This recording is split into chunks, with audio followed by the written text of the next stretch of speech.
இரத்த வெள்ளத்தில் தோய்ந்து 15 ஆண்டுகள் கடந்தாலும் ரணங்கள் இன்னும் ஆறாத மனங்களாய் முள்ளிவாய்க்கால் அந்த பேரவனத்தை மறந்து போகுமோ எம் நெஞ்சம்.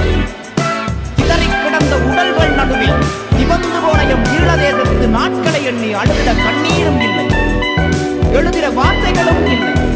கொத்து குண்டுகள் நடுவே திசை தெரியாது சிதறியோடி உடல் சிதறியகும் உறவுகள் எத்தனையோ.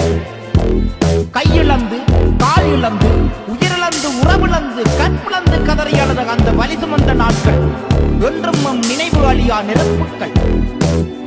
சிங்கள பேரினவாதமே எனக்கு நினைவு தெரிந்த நாள் முதல் நீ தோற்று போய் அடி வாங்கி ஓடிய நாட்கள் தான் அதிகம்.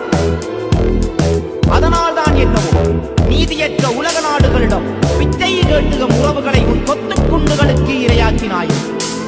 பிஞ்சுகளையும் உறவுகளையும் நசுக்கி எம் இரத்தம் குடித்து சித்தம் மகிழ்ந்த முத்தமே இதுகள். இன்று கருவிலேயே எம் குழந்தைகளுக்கு உன்னை கஜுவறுக்கும் வீரத்தை விதைக்கின்றோமனா? ஓர் நாள் உன் தூக்கத்தை நீ துரைப்பாய். அன்று உன் இனமே சின்னாபின்னமாய் சிதறி கிடப்பதை நீயும் காண்பாய். அதுவரை எங்கள் இலக்கிய நெருப்பை துரோகம்